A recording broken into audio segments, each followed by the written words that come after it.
Silakan mulai saja, Bu Maria. Silakan mengamati salah satu yang berperan sebagai coach, Pak Ifrisal atau Bu Rin. Baik, saya silakan jelaskan. Oke, selamat sore semuanya untuk kita yang hebat dalam ruangan kolaborasi ini. Pada kesempatan ini kami akan mendemonstrasikan praktik coaching menggunakan alur Tirta seperti yang diamanahkan dalam LMS. Dan pada kesempatan sore hari ini saya Ifrisal Hussein akan bertindak sebagai coach dan rekan saya Ibu Gasparina CEO sebagai coach. Mungkin kita bisa mulai, Ibu Rin. Selamat sore Pak Guru. Selamat sore Ibu Rin. Suaranya ini lumayan ini, serak-serak basah. Apa kabarnya? Kebetulan sakit nih Pak. Bagaimana kabarnya Pak? Kabar saya alhamdulillah baik Bu. Alhamdulillah baik. Tumben ini walaupun sekarang cuaca buruk, suaranya juga kurang bagus, kurang sehat, tapi Ibu datang mengunjungi atau menghubungi saya, kira-kira ada apa ini Bu? Begini Pak Guru, saya juga sangat terima kasih karena waktu yang diberikan untuk saya ini, maksudnya saya bisa ketemu dengan Pak Guru ini. Tujuannya begini Pak Guru, kebetulan untuk tahun ajaran baru ini saya mendapatkan guru walinya di kelas 1 Pak Guru. Terus jumlah siswa saya ada 8 orang. Terus kurang lebih 2 bulan ini ketika saya memberikan penjelasan, memberikan latihan menulis, latihan membaca, tetapi siswa yang bernama Dede ini dia tidak mau menulis Pak Guru. Malahan dia duduk bengong saja. Pokoknya dia hanya duduk terpaku saja begitu. Maksud ini saya datang supaya bisa menyampaikan saya punya masalah ini kepada Pak Guru. Siapa tahu Pak Guru bisa memberikan jalan, bisa memberikan arahan untuk saya. Seperti itu Pak Guru. Oh ya, begitu ceritanya. Terima kasih Ibu Rin, karena Ibu Rin sudah bisa mempercayakan saya sebagai coach paling tidak dalam istilah pendidikannya, itu merupakan suatu hal yang luar biasa. Dari masalah Ibu Rin tadi memang itu biasa di kelas baru, di kelas-kelas awal. Hal-hal begitu sering ditemukan, dan kira-kira dalam berproses ini kira-kira Ibu Rin sudah pernah menyelesaikan masalah ini atau belum? Saya sudah pernah Pak, tapi baru 1 kali Pak Guru. Saya 1 kali ini saya mencoba mendekati dia, membimbing dia, tetapi masih hal yang sama yang dia lakukan. Namun setelah saya berusaha untuk membimbing dia tidak bisa, akhirnya saya memanggil dia sendiri. Saya memberikan bimbingan untuk dia, tetapi belum bisa juga Pak Guru. Makanya saya pusing sekarang, makanya saya datang ke Pak Ani. Oh iya. Jadi dari cerita Ibu ini memang Ibu punya beban moral ya, punya beban tanggung jawab untuk bagaimana bisa mengatasi masalah Ibu ini. Jadi ini luar biasa. Dan satu hal Ibu yang ingin saya tanyakan, kira-kira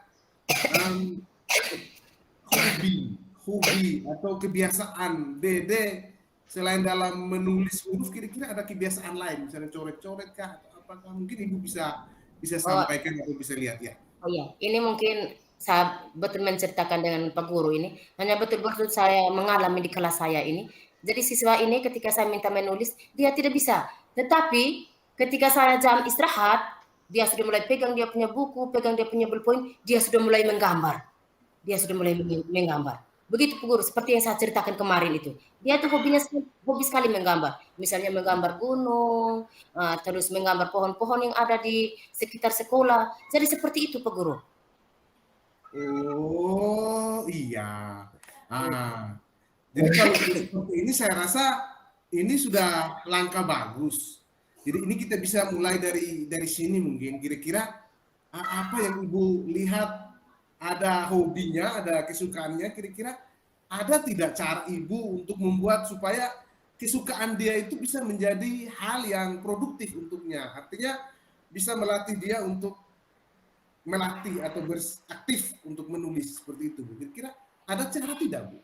Oh iya, mungkin selama ini caranya memang saya sudah tempuh, mungkin hanya karena saya masih keliru sedikit, itu ketika dia menggambar pohon, lalu saya memanggil dia, "Ayo Dedek, sini. Nah, coba kamu bentuk lagi gambar-gambar seperti ini."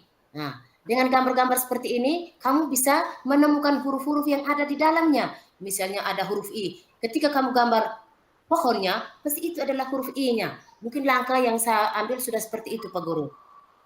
Mungkin Oh dengan iya. gambar saya bisa kaitkan dengan huruf yang ada. Iya, Iya, Bu. berarti Ibu ketika dia gambar pohon, Ibu kaitkan dengan huruf apa yang menyerupai pohon gitu. Ya, Bu ya. Iya. Jadi Iya, itu iya, merupakan betul. langkah yang cukup bagus bagi Iya. saya. Ada tidak? Masih adakah langkah lain, Bu, kira-kira yang lebih menantang atau yang lebih menarik berdasarkan kesukaan atau kesenangan daripada Dede ini? Menurut Ibu kira-kira ada tidak? Pasti ada, Pak Guru. Yang saya temukan di kelas itu ketika dia menggambar pohon, terus saya mencoba menuliskan huruf di papan tulis, tetapi tidak tebal. Saya hanya menulis tipis saja. Setelah itu saya minta si Dede ini maju, saya mencoba saja. Saya mencoba si Dede ini maju, dia membentuk huruf sesuai dengan huruf yang saya masih buat tipis-tipis tadi. Nah, tetapi ketika setelah itu dia tulis itu, kalau sudah sampai di bukunya, dia sudah mulai agak setengah mati lagi. Dia sudah agak setengah mati lagi. Nah, tetapi saya berusaha di dalam buku pun saya akan tulis seperti itu. Oh Begitu, Bu. iya, iya. Ya. Iya, berarti Dede ini Bu mengalami kesulitan ketika di kertas. Mungkin kalau di papannya sudah bagus melalui Ya. spidol atau di whiteboard memang itu sudah bagus. Coba mungkin Ibu usahakan bisa tidak kalau Ibu upayakan ada cara mungkin medianya pakai kertas, Bu. Medianya pakai media kertas aja.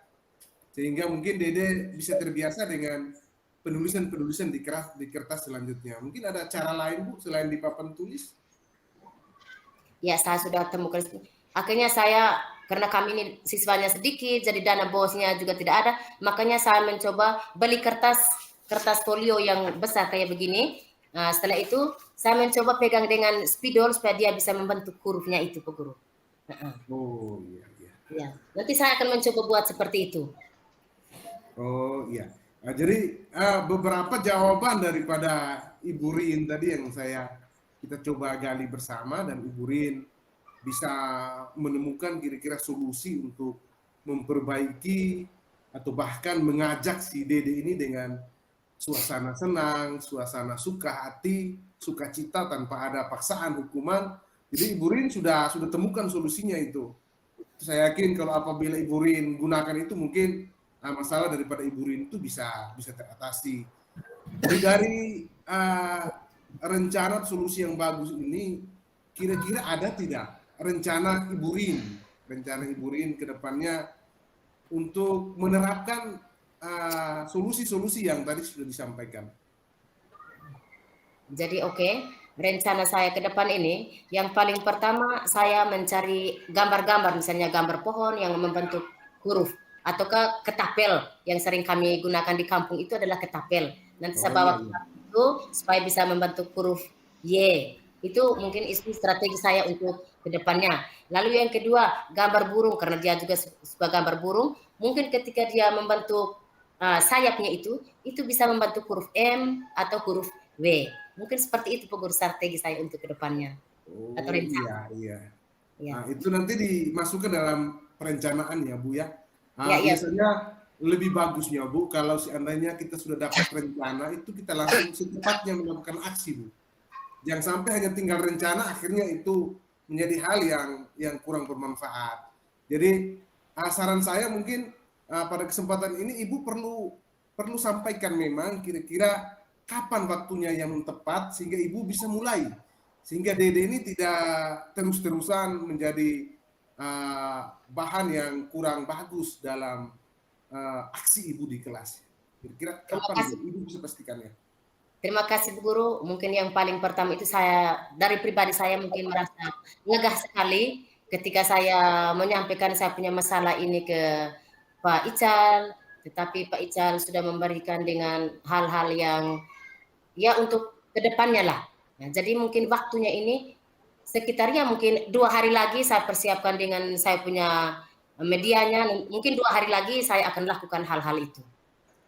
Oh iya, jadi itu luar biasa Ibu ya. 2 hari memang iya betul Bu, jangan terlalu lama Bu. Nah selanjutnya dari rencana itu Bu, bagusnya kita melibatkan orang lain Bu.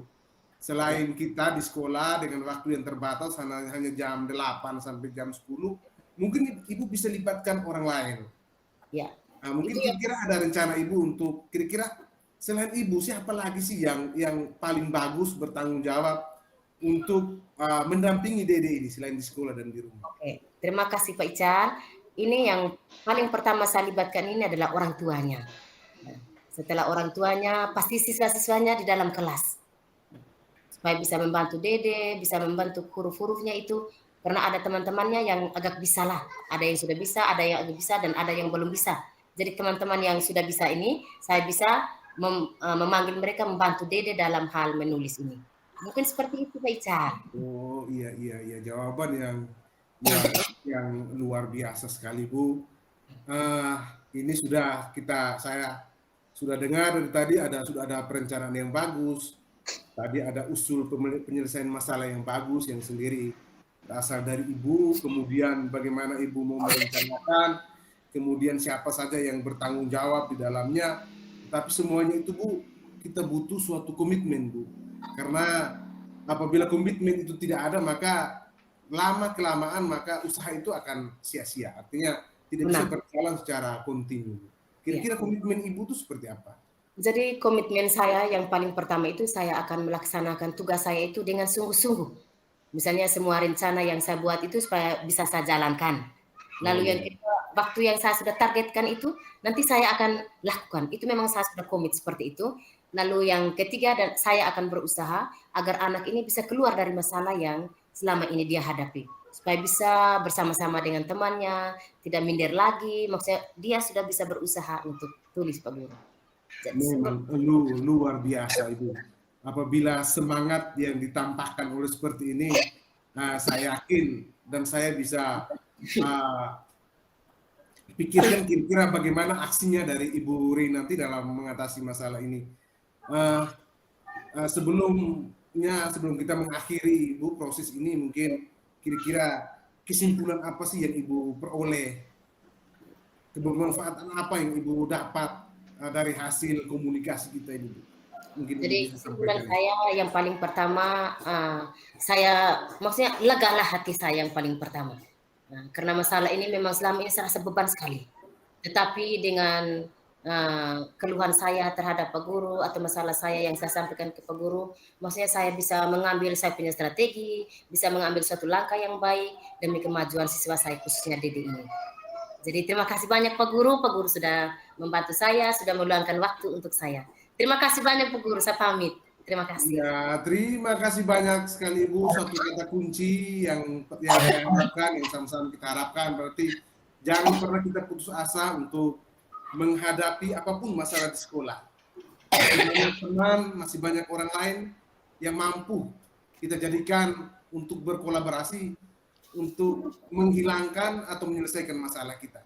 Jadi ini merupakan hal yang bagus yang Ibu Rin sampaikan, keterbukaan itu memang perlu, dan terima kasih juga saya ucapkan Ibu Rin memilih saya untuk sebagai coach pada kasusnya Ibu.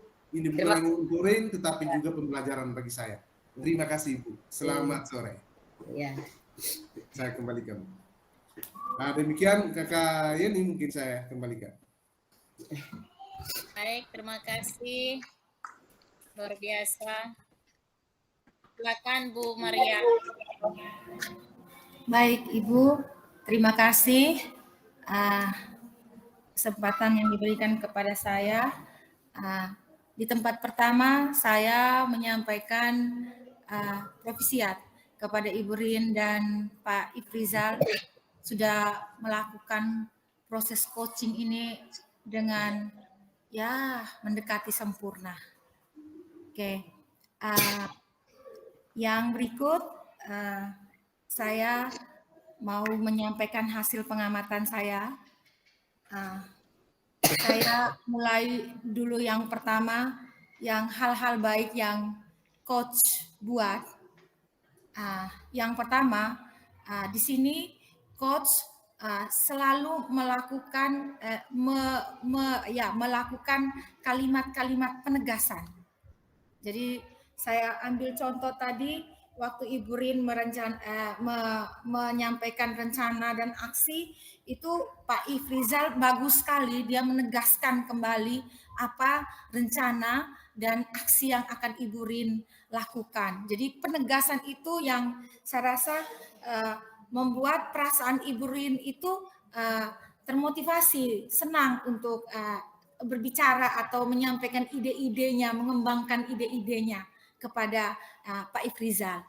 Nah, itu yang penegasan kalimat Pak Ifrizal itu yang saya itu. Kemudian satu lagi kalimat penutup, ya menurut saya kalimat penutup yang disampaikan oleh Pak Ifrizal tadi sangat luar biasa menurut saya, dan itu belum saya dapatkan tadi dari teman-teman coach sebelumnya, termasuk saya tadi juga tidak melakukan kalimat penutup yang seperti yang sudah disampaikan oleh Pak Rizal. Jadi mengajak Ibu Rin, teman kita semua untuk melakukan apa yang sudah kita rencanakan, apa yang kita susun strateginya, itu menurut saya itu sudah dilakukan oleh Pak Ifrizal. Secara keseluruhan pertanyaan atau identifikasinya sudah berbobot, dia langsung kena ke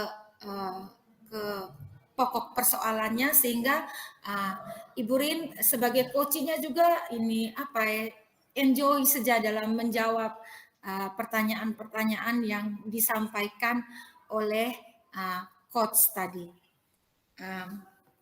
Kemudian yang berikut saya menyampaikan saran saya untuk Pak Ifrizal. Tadi sudah betul Pak Ifrizal menanyakan kesimpulan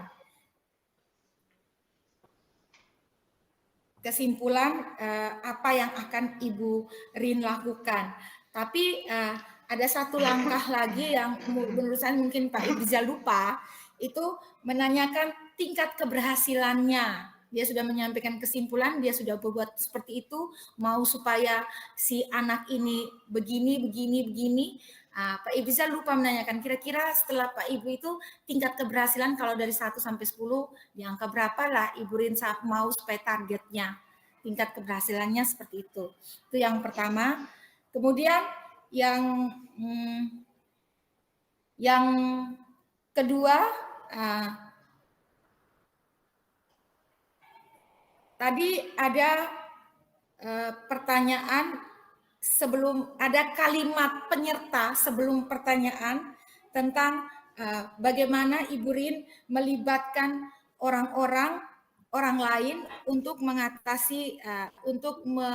mengatasi masalah. Nah, saran saya tidak usah dengan kalimat pembuka yang panjang itu, tapi Pak Ifrizal langsung saja memberikan pertanyaan. Kira-kira siapa-siapa saja yang bisa Ibu Rin minta bantuan, seperti itu Pak, seperti itu. Hanya itu saja. Tapi secara keseluruhan sangat bagus. Terima kasih Bu, saya kembalikan ke Ibu Nur.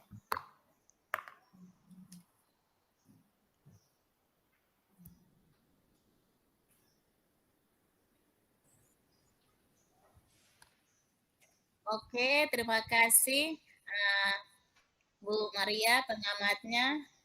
Luar biasa. Tadi saya tangkap quote-nya sudah bagus. Menanyakan kira-kira kesimpulan apa yang Ibu bisa ambil.